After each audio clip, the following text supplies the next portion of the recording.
have dominion over you, for you are not under law, but under grace. One more time, church. Lakasan natin. Sin shall not have dominion over you, for you are not under law, but under grace. Praise God. Hallelujah. Samahan niyo po ako sa isang maiksing panalangin. Father God, we thank you, Lord, for this day, Panginoon. Lord, sa lahat ng mga tao, idinako mo dito, Panginoon, Lord God, we believe that we have a purpose, Panginoon. Father God, right now, we invite the Holy Spirit to come in our midst, Panginoon, Lord. Hallelujah. Ikaw na po ang bahala, Lord God, magbukas ng isip, ng puso, Lord God, ng spirit ng bawat isa, Lord God. And let that anointing, that wisdom and understanding be upon us all, Panginoon, upang maintindihan namin ang inyong salita. Father God, we expect more and we want more of you, Panginoon. Let the Holy Spirit manifest right now. In Jesus' name we pray. Amen. Ang pamagat mo ng ating pag-uusapan ay Under grace. more than Under grace. Maraming madalas po natin madidinig yung ano po ba ang pagkakaiba ng mercy sa grace? Tatanong ako ulit? Huwag na, ito na lang. Ano ba ang pagkakaiba ng mercy sa grace? Ang mercy po, mercy o awa, yan po yung withholding something. Kunwari po, meron akong kaparusahan na kailangan kong matanggap. Pero, hindi ko yung natanggap, mercy po ang tawag doon. Ngayon, ako bilang makasalanan, kailangan ko po ng parusa, hindi ko natanggap. Imbis, binigyan pa ako ng reward. Yun po ang grace. Yun po yung hindi ka naman karapat-dapat, pero natanggap mo, that's grace. So that's mercy and grace. In His mercy, kinuha niya yung parusa sa ating mga kasalanan. But in His grace, binigyan na tayo ng kaligtasan. Meron po ba dito nakakaalala kung ano ang 10 Commandments? 10 Commandments. Yun po na naman. First Commandment. First Commandment, nagkalabitan sila. Bakit ako? Bakit ako paniki? First Commandment. Ang sabi po, no? Thou shalt have no other gods before me. Yan. Alala niyo po yan? Memorize po natin yan dati, di po ba? Thou shalt not make unto graven image. Thou shalt not take the name of the Lord thy God in vain. Remember to keep the Sabbath day holy. Honor thy father and mother. Thou shalt not commit adultery. Thou shalt not steal. Thou shalt not bear false witness. Thou shalt not covet. Hallelujah. So, ito po ay isang legally binding document din po. Ano? Ang tanong, sino po ang gumawa ng 10 Commandments? Sino gumawa ng 10 Commandments? Si God. Si God? Sigurado? Si Moses daw. Sino ba? Si Christian. Ang totoo po, ang gumawa ng 10 Commandments ay si Lord talaga. Very good yung first timer natin, ha? Sabi ko, lutong-lutong wala sa panalangin, eh. In Exodus 24:12, sinabi ni Yahweh kay Moses, umakyat ka rito, maghintay ka, at ibibigay ko sa iyo ang mga takyas ng batong kinasulatan ng mga kautusan at mga tagubilin. Sinulat ko ito upang maging tuntuning ituturo mo sa mga tao. So si Lord wrote the 10 Commandments.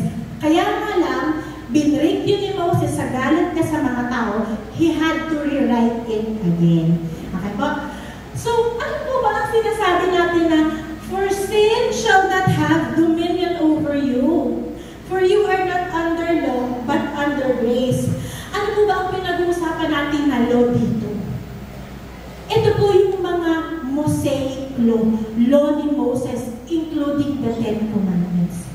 But there's a problem with this law. Bakit? There's a big problem with this law. Kasi po, it is impossible for a man to perfect this law. Meron po ba ditong perfect ang 10 Commandments, hindi niya po na sira o nabali? Taas ang kamay. Wala, amen? Wala. Example, in Matthew 5, verse 21 to 22. Brothers and sisters, narinig ninyo sa sinabi sa inyo nino, huwag kang papatay, kagaya ng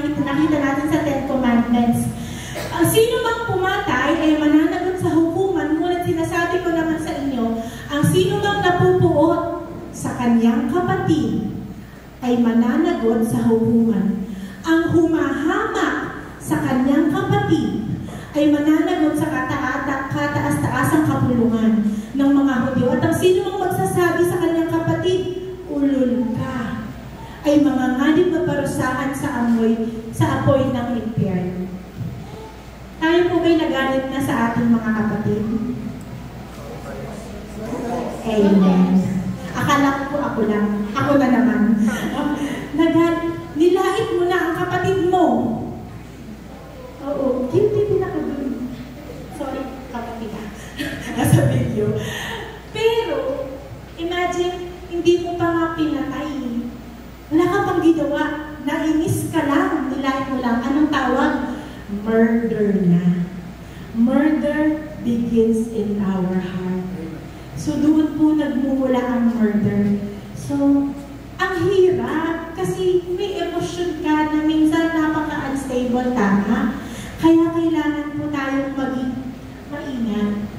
In Matthew chapter 5, verse 28, listen, boys.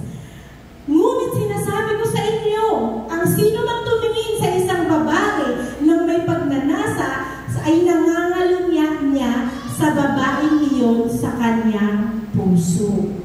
Wala ka pang ginawa. Wala ka ding sinabi. But you look at that woman with lust, you are already guilty of adultery.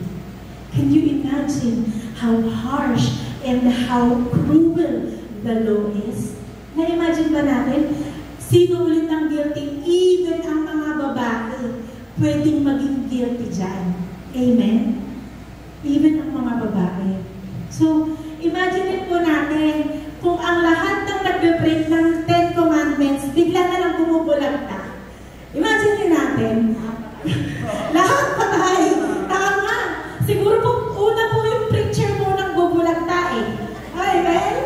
So, hindi talaga natin kaya. Kasi nga po, the law is very strict. In Exodus 20, verses 4 to 6, huwag kang gagawa ng imahen. Huwag mo silang yuyumuran ni sasambahin. All of us are guilty of this sin. Wala po. Dahil po sa ating nakalakihang tradisyon, we were introduced and we were raised up this way. But we know now, by the wisdom of the Lord, hindi po yan kalugod-lugod sa Kanya. Amen?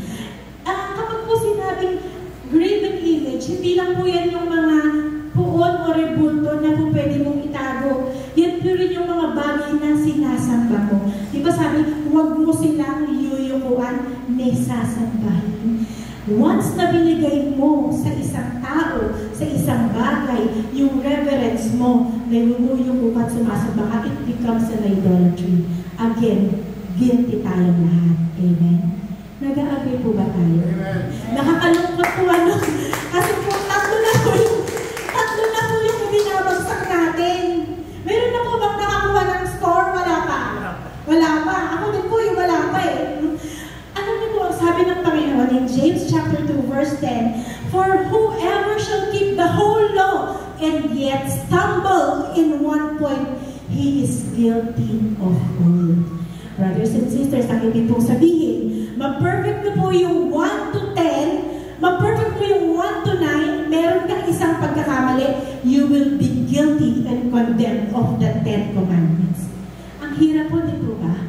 Amen? Ano po ang verdict sa atin kapag ganyan? We are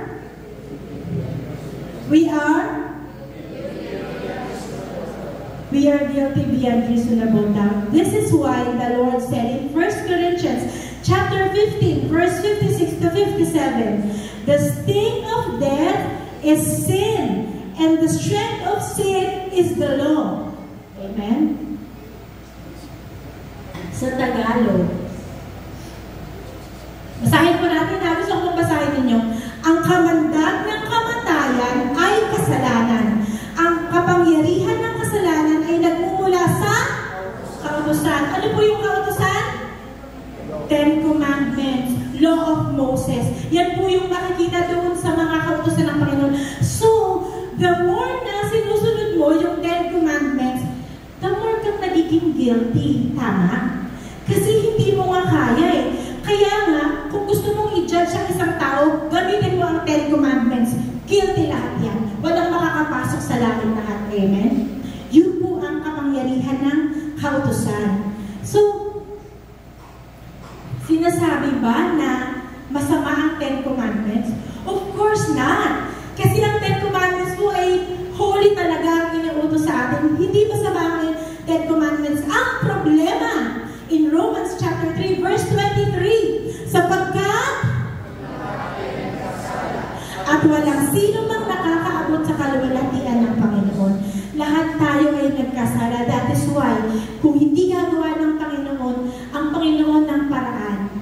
In Hebrews chapter 8, verse 10, 7 to 10, gumawa ang Panginoon ng paraan to save us from the law. Amen. This is the foundation of our faith. This is the foundation of being a born-again Christian. Hindi po relihiyon ang pagiging born-again Christian. Hindi po siya kongregasyon. Hindi rin po siya tradisyon. Siya po ay isang relasyon sa Diyos na makapangyarihan. Once naintindihan natin kung anong ginawa niya to save us from what we are supposed to have, from what we are supposed to experience, which is hell or impyerno. Using the 10 Commandments, lahat po tayo mapupunta sa impyerno. So, the Lord in His goodness, in 2 Corinthians chapter 3, verse 6, who also made us sufficient as ministers of the new covenant, not of the letter, but of the Spirit, because the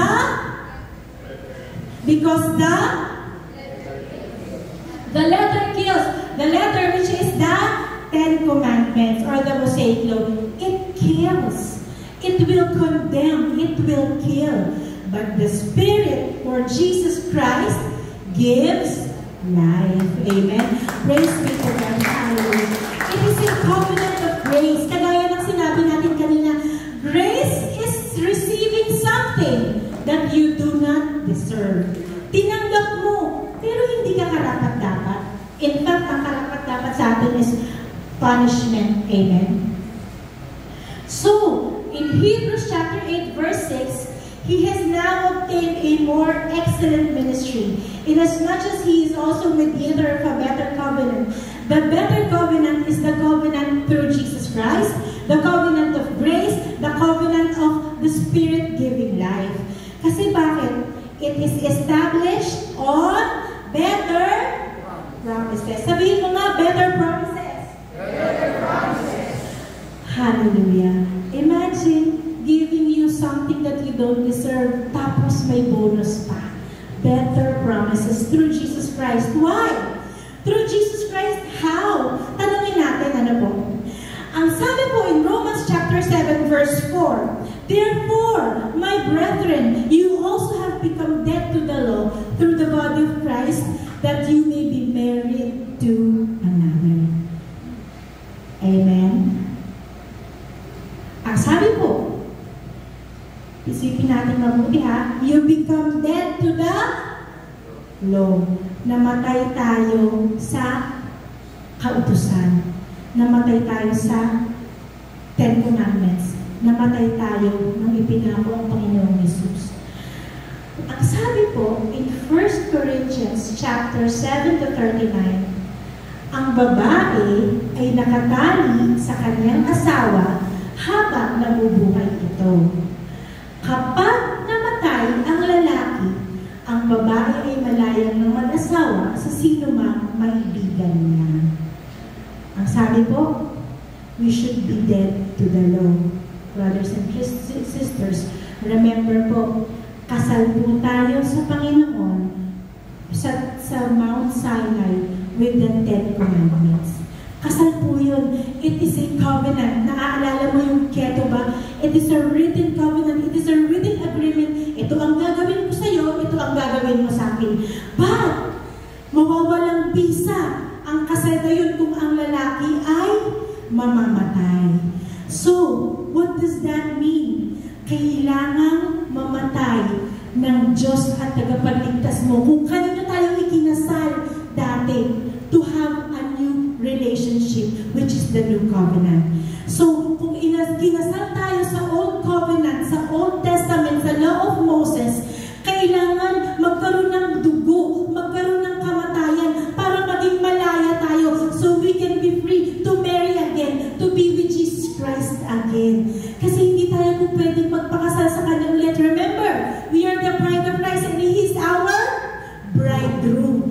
Kaya kailangan niyang pagdaanan yun. So, ibig sabihin ba, pinabawalang bisa niya ang 10 Commandments? Masama ba yun? By all means, no. Ang sabi niya in Matthew 5, verses 17 to 18, huwag ninyong akalain na parito ako upang ipawalang bisa ang kautusan. Na parito ako, hindi upang ipawalang bisa ang mga iyon, kundi upang tuparin. The Lord fulfilled all these Mosaic laws para mapalaya tayo sa kasalanan. Sabihan in Colossians chapter 2 verse 14, pinawalang bisa ang lahat ng naisulat laban sa atin, pati ang mga pananagutang kaugnay nito. Pinawi niya ang lahat ng ipako siya sa krus. Mga kapatid, nung nabako ang Panginoong Diyos sa krus, ang lahat ng mga condemnation o ang lahat ng mga kasalanan natin na dala ng pagsunod sa 10 Commandments ay nabayaran na. We are already free from that. So, ibig sabihin ba, pwede na akong magkasala ng magkasala? Kasi nga naman, free na pala ako at bayad na. In Romans chapter 6, verses 20 to 22, noong alipin pa kayo ng kasalanan, hindi kayo saklaw ng katuwiran. Ano ang napala ninyo sa mga bagay na iyon na ikinahihiya ninyo ngayon?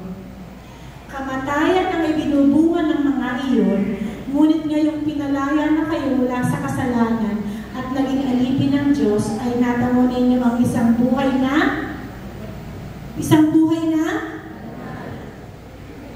at ang ibinungan nito, buhay na walang hanggan. Under the new covenant of grace, under grace, we are set free. Pinalaya na tayo. Ang kasulatan, hanggat may nakikitang kamalian sa atin, babalikan at babalikan at babalikan na tayo. Hindi niya tayo tatantanan because the law wants us to do good on our merit o yung sarili nating kakayanan. Kailangan kong maging ganito, kailangan kong maging ganyan, kailangan kong maging ganito based on my power and based on my will, which is impossible. Under the covenant of grace, ginagawa tayong banal ng Panginoon sa pamamagitan ng kanyang dugo. Amen? Palakpakan po natin ang ating Diyos. Mga kapatid, hindi po kasi ito isang simpleng bagay na pumunta ka ng church, oh yes, I'm holy because the Lord is holy. We need to understand, napakalaki ng impact sa buhay natin. Napakalaki ng pagbabago na ginawa sa course ng buhay natin nung nakilala natin ang Panginoon. Hindi to simple matter because Jesus paid the debt He didn't owe. Because we owe the debt we couldn't pay. Meron tayong utang. Kaya nating bayaran? Kaya ba nating magpapako sa krus, magpahataw, magpalatay? For sure, hindi natin kaya. Hindi natin tatagalan. But Jesus Christ, in His loving mercy, paid a debt. Binayadan niya ang kanyang utang na hindi naman talaga sa kanya. Hallelujah. I would like to introduce you to a person named Barabbas. Sabihin niyo nga po, Barabbas. Barabbas. Meron ka na ba bang tinawag na Barabbas sa buhay mo? Barabbas ka! Ano ba si Barabbas? Ano mo ba ang pagkakakilala natin kay Barabbas? Yago na naman kayo. Ano ang pagkakakilala natin kay Barabbas? Sa parang masama? Siguraduhin mo na totoo.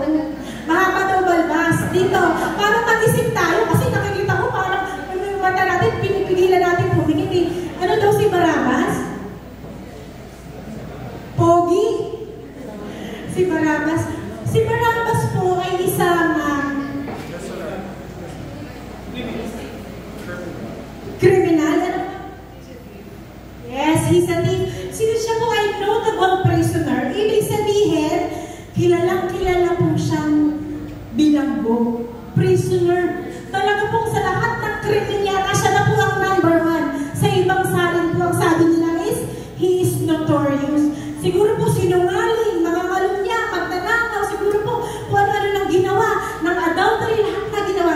And one notable thing sa kanya, hindi po siya nakukonsensya. Parang sa kanya po, parang baliwala lang po ang lahat. Amen? Parang baliwala lang ang lahat. I would like to show you a video. Lights off, please. How Barabbas acted and who is he like? Hallelujah.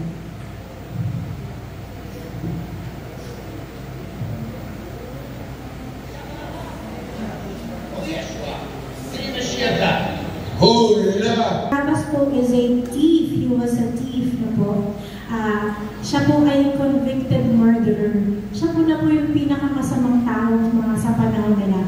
Notable eh. Ibig sabihin, talaga pong hindi mo siya makakalimutan. Maaaring presensya pa lamang niya, nasusuklam ka na. Maaaring presensya pa lamang niya, kinikilabutan ka na. Maaaring presensya pa lamang niya, hindi na natin kaya bitin. Hallelujah. Meron po akong kausap kahapon. Ang sabi po niya, sa dami ng kasalanan ko, huwag na sana akong pagbayarin ng Panginoon. Mga kapatid, si Barabbas po walks away a free man sa kabila ng kanyang kasalanan. Si Barabbas po is set free. Pinalaya po siya ng Panginoon. Alam niyo po ba na ang ibig sabihin ng Barabbas, Bar means son, and Abbas means father. Son of the Father. Jesus Christ paid it full for the sons of the Father. You and I are Barabbas. Tayong lahat ay makasalanan kagaya ni Barabbas. Wala pong malaking kasalanan, wala pong maliit na kasalanan. Sin is sin, and sin is bound to be punished in hell. But the Son of the Father, Barabbas, the notorious criminal na kinasusuklaman ng lahat, was set free. He was able to walk away from all the punishment, away from all the condemnation. Lumakad siyang malayang tao. And who suffered in behalf of him? Jesus Christ, our Lord and Savior. It is the same thing that happened to us. We walk away free. We walk away guiltless. Tayong lahat ay pinawalang sala ng Panginoon. Who paid for it all? Jesus Christ. Kapatid, kung meron pang naghahat sa'yo na kasalanan, noon, ngayon, pwede mo nang kalimutan. Because Jesus Christ paid it in full. Hallelujah. Sige po, palagpakan natin ang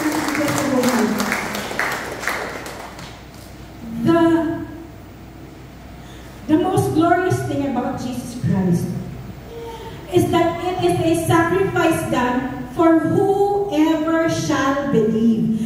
Ang ibig sabihin, walang pinipili ang Panginoon kung sino ang tatanggap sa Kanya at mapupunta sa langit. Amen? Kahit sino, welcome. Next, hindi niya ipilit ang Kanyang sarili sa kahit kanino man sa atin. He will never force us. Accept me. Follow me. Be with me. Binigyan na tayo ng kalayaan, karapatan to choose our path every day. Meron tayong kalayaan to choose kung ano ang ating tatahakin na life. And the best thing is, ginawa niya ito sa atin habang tayo ay makasalanan. Maaaring ang mga kaibigan mo, mga magulang o mga kapatid, mahal na mahal ka. Pero isa lang ang sigurado, walang mamamatay at magdurusa para sa atin, kagaya ng ginawa ng Panginoon Jesus. Hallelujah. In John chapter 8, verse 36, Therefore, if the Son makes you free, you shall be free indeed. Hallelujah. In Romans chapter 6, verse 6, alam natin na dati, ang dati nating pagkatao ay naipako sa krus kasama niya, upang mamatay ang ating makasalanang pagkatao at nang hindi na tayo maging alipin ng kasalanan. Mga kapatid, once you are free, you are never a slave to sin anymore.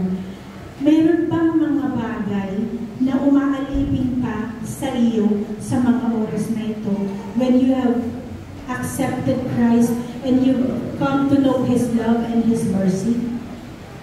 Meron pa bang naghahan sa iyo? Ang sabi in Galatians chapter 2 verse 20, kaya nga, hindi ako nabubuhay ngayon kung hindi si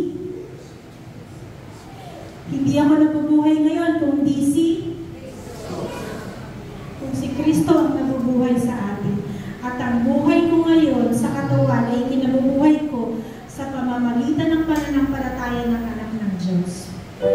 When Christ lives in you, kung nabubuhay talaga sa atin ang Panginoong Diyos, we will make an effort not to follow the 10 Commandments, but to live a holy life to our best that we can every single day.